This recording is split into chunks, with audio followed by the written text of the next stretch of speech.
Tonight, breaking news as we come on the air in the West. Europe and Canada strike back against the U.S. and President Trump's tariffs. Also tonight, 1,300 federal workers fired from the Department of Education. The mother trapped in her car under a bridge for 6 days, screaming for help. And the Scrubbed launched just a short time ago right here in Florida. They were hoping to get those astronauts home. First tonight, the retaliation against the U.S. just hours after President Trump imposed 25% tariffs on steel and aluminum coming into the U.S. from Canada and Europe. What they've now done in response tonight, what this now means for American consumers. And the new polls tonight, Americans souring on President Trump's handling of the economy.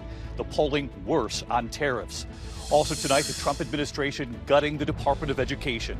Nearly half the staff now gone, more than 1,300 fired. The concern across the country from parents who depend on student loans and financial aid to get their kids through college and other programs their children depend on. Tonight, what the new Secretary of Education is now saying. Tonight, the sheriff who now says a person of interest has been identified in the case of that missing Pittsburgh college student on spring break. What authorities of the Dominican Republic are now saying tonight about the young man who was believed to be the last person to see her alive. Tonight, that mother trapped in her car for 6 days with broken bones, veering off the road under a bridge. The cars driving over the bridge could not hear her screams. How she survived this. Tonight, hundreds of supporters demanding the release of a former Columbia grad student and pro-Palestinian activist arrested by ICE agents, saying this is an attack on free speech. His wife, a grad student 8 months pregnant, pleading for his release tonight. The Trump administration calling him a national security threat. Tonight, the breaking news just a short time ago right here in Florida. You'll remember those 2 astronauts left in space. They were supposed to be there for a week. Instead, they've now been there nearly a year. The SpaceX launch scrubbed just a short time ago. It was part of the effort to get them home. So what happens now? We're also tracking a powerful storm, heavy rain, possible flooding, severe storms moving into the Midwest and then the Northeast. And the record-breaking heat returning. Lee Goldberg has the forecast. Late today, we've learned of an explosion at a senior living facility, reports of multiple injuries. And tonight, Made in America is back. How you can get a piece of your favorite team just in time for opening day. From ABC News, this is ABC World News Tonight with David Muir. And good evening tonight from Orlando, Florida. We have a lot to get to tonight, and we begin with the president's trade war escalating tonight. This evening, the retaliation against the United States, Canada, and the European Union responding quickly, just hours after President Trump's 25% tariff on all steel and aluminum coming into the United States.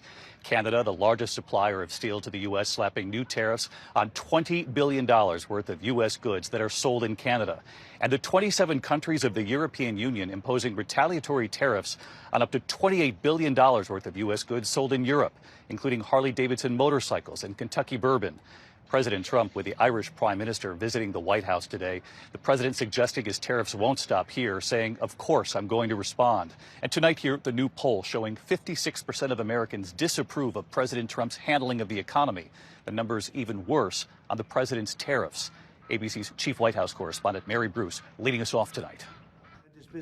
Today, President Trump side by side in the Oval Office with the head of the Irish government as his escalating trade war tests the U.S.-European relationship. I'm not happy with the European Union, I want to tell you. And we're going to win that. We're going to win that financial battle. After Trump imposed those sweeping 25% tariffs on aluminum and steel imports, the European Union retaliating with tariffs on up to $28 billion of U.S. goods. Trump making it clear this isn't over, vowing to respond in kind with sweeping retaliatory tariffs early next month. They're doing what they should be doing, perhaps, for the European Union, but it does create ill will. And as you know, we're going to be doing reciprocal tariffs.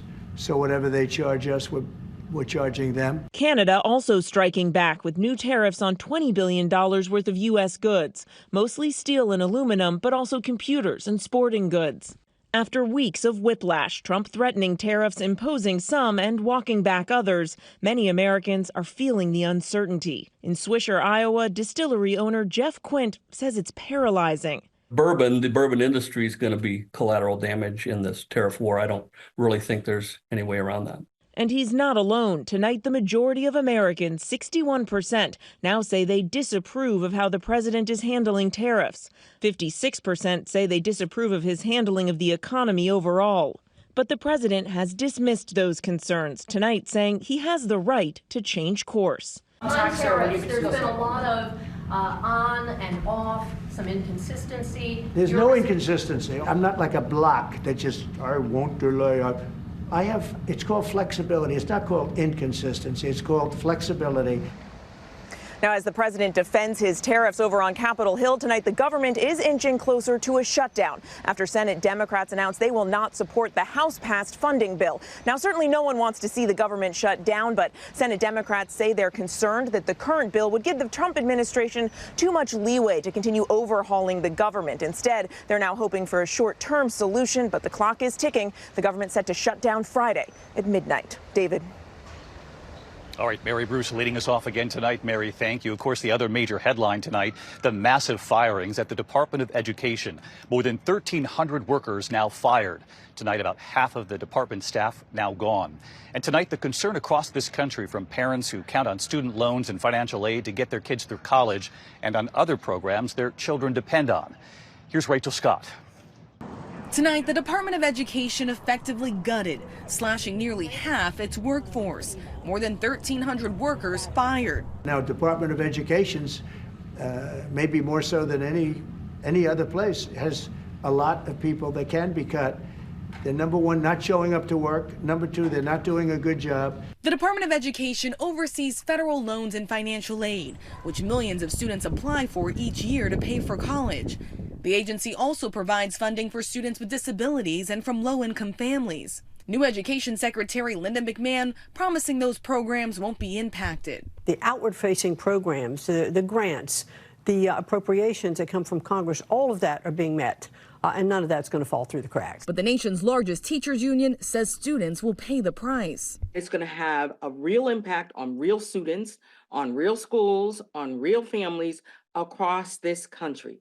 Higher class sizes, less resources for our students and families. That's something Cassandra Bell in Kentucky fears for her son Conrad, who has autism. If they dismantle his program, there's nowhere for him to go.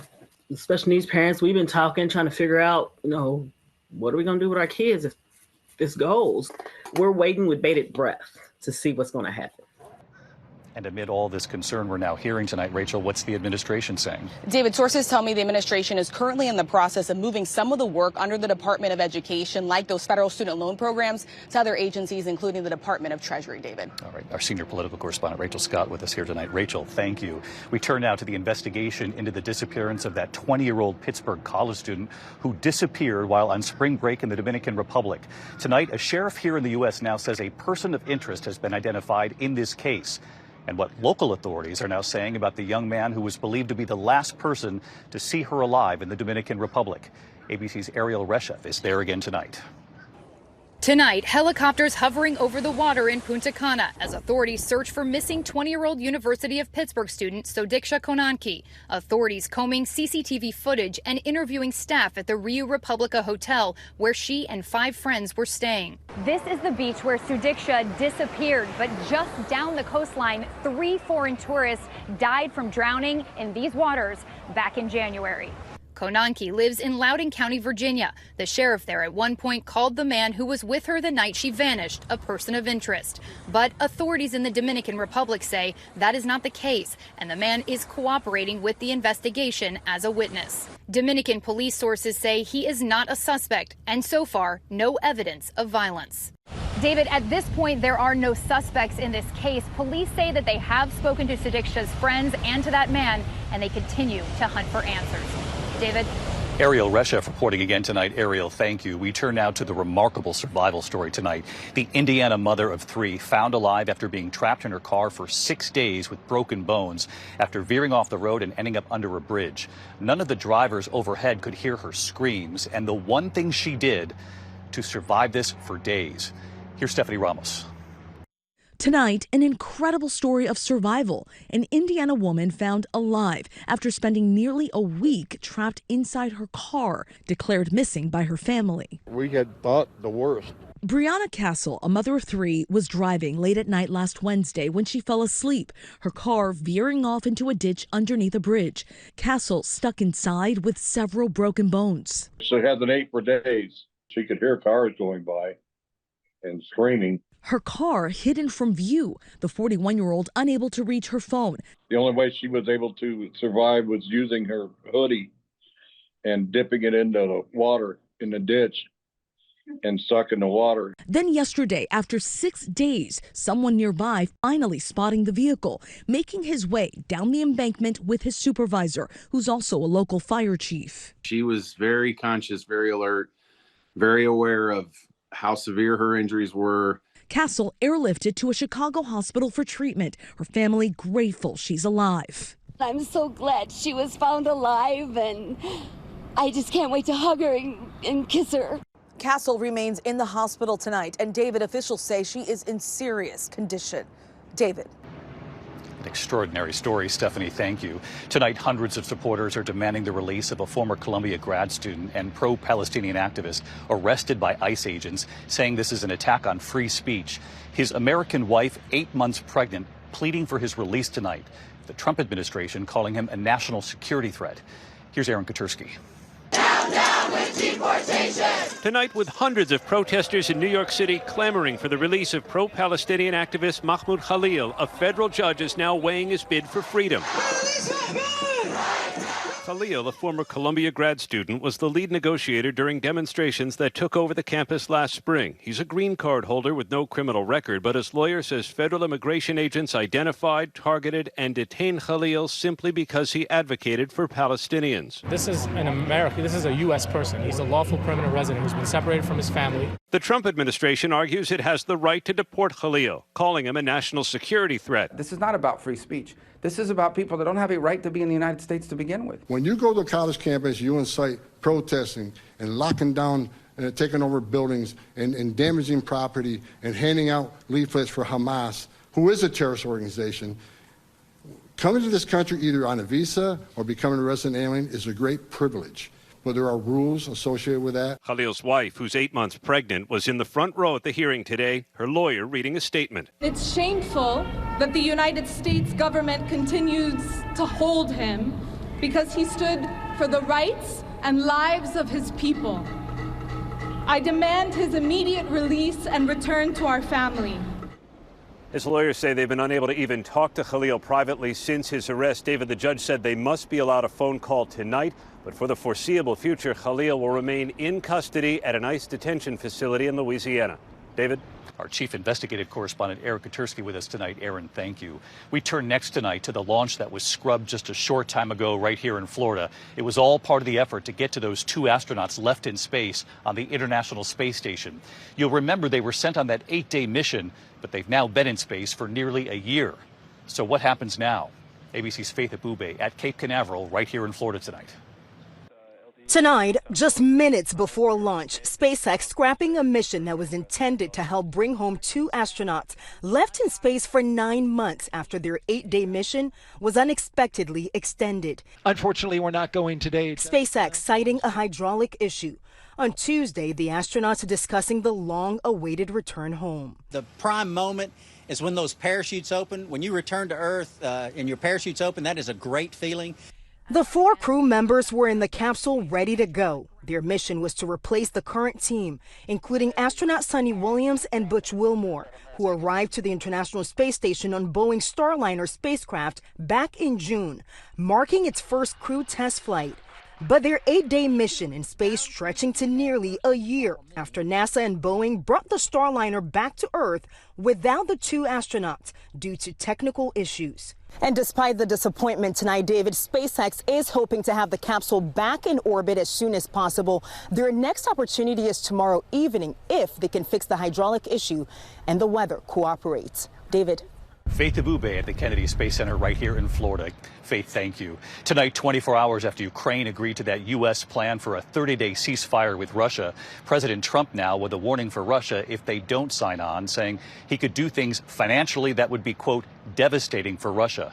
Meantime, Russia is advancing on the battlefield. Vladimir Putin making a rare visit to Russia's Kursk region. Putin in uniform today, just before U.S. envoy Steve Witkoff arrives for the Trump administration in Moscow for talks on that potential ceasefire. When we come back tonight, we're tracking a powerful storm in the west, also severe weather moving into the Midwest, then the Northeast, and this record-breaking heat makes a return. So Lee Goldberg has the forecast. Also, we learned late today of an explosion at a senior living facility. There are reports of multiple injuries tonight, and the new images posted online, the chaotic fight and shooting erupting at a major American airport, what authorities are now saying in just a moment here. Tonight here, we're tracking this powerful new cross-country storm, heavy rain, flooding, and possible mudslides taking aim at the west, then severe storms moving from the Midwest right into the Northeast, and record heat then returning. Let's get right back to Chief Meteorologist Lee Goldberg from WABC in New York. Lee? David, the warm temperatures in the east not waiting to the official start of spring next week. We could hit 80 in Cincinnati, maybe a record high in Memphis. After a brief cool down in the northeast, warms up over the weekend. In the west, the latest cross-country storm soaking the Bay Area. There's a flood watch in Southern California tonight and early Thursday. We're concerned about significant debris flow and flash flooding. It's heavy snow in the mountains. Meanwhile, severe weather will reach the Midwest by the time we get to Friday night. A tornado threat from places like St. Louis down to Memphis. The severe weather gets to the East Coast over the weekend. David? Tracking it right here again tonight, Lee. Thank you. When we come back here, new images of the fight and shooting breaking out at a major U.S. airport. The pictures also coming in, the explosion at a senior facility. And then tonight, Made in America is back. How to get a piece of your favorite team and before opening day to help some American workers. To the index of other news tonight, new images emerging of the chaotic shooting at Chicago's O'Hare Airport. Video posted online showing a fight erupting inside Terminal 2, erupting in gunfire, then spilling outside. Police say one person was wounded, dozens of shell casings found at the scene.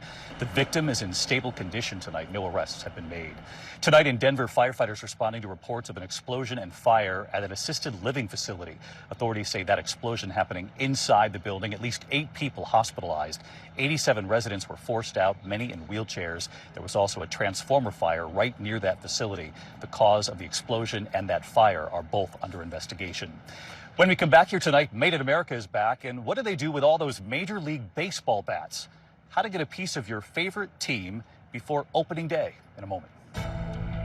ABC World News Tonight with David Muir, sponsored by Vivgard Hytrulo and Vivgard. Finally tonight here, Made in America is back with a Major League idea, celebrating your favorite team and celebrating American workers. Tonight, Made in America takes us to Winter Haven, Florida, about 50 miles south of right here in Orlando. The company Dugout Mugs and their home run idea, ready for MLB opening day a little more than 2 weeks from now. Hey David, welcome to Dugout Mugs. Owner Chris Dennert bringing us inside at Chris's pitch. Dugout mugs are baseball bat barrels hollowed out and turned into probably one of the most awesome drinking mugs on the planet. The wood from Vermont, New Hampshire, Maine, Ohio, and New York, 20 workers in all, 900 mugs a day. As an idea that started in a dugout, in a baseball dugout, almost 9 years ago, it's kind of crazy to see how far we've come and what we've been able to accomplish. And they've got your favorite team. We add your favorite Major League Baseball team or custom logos. We're sold in all Major League Baseball stadiums. And tonight, those mugs getting shipped to MLB stadiums and training camps across this country. Here they are in Lakeland, Florida, just outside Orlando, at Publix Field at Joker Margin Stadium, home of the Detroit Tigers spring training camp. Their mugs in the team shop, on the field, and in the stands. And back with us tonight, hey David, owner Chris Dennert, on what happened after we first reported on them before the holidays. I just wanted to say thanks so much to you, all your viewers, and the show for all the support we've got. Ever since it aired in December for the Made in America Christmas, we've had people reaching out across the country. Tonight, 6 new hires and new product lines too, all with your help. The bottle openers, the home plate coasters, the drawstring bags, board games, keychains, all the cool stuff we've added to our roster since the show. Tonight, the orders pouring in. Tina wrapping up the mugs, Alexis taping up the boxes. The team shipping out the orders just in time for game day. All with 3 words in mind. Made in America. We love those 3 words, Made in America. Spring training well underway here in Florida. Baseball season almost here. I'm David Muir. I'll see you tomorrow night. Good night. Thank you for making World News Tonight with David Muir, America's most watched newscast.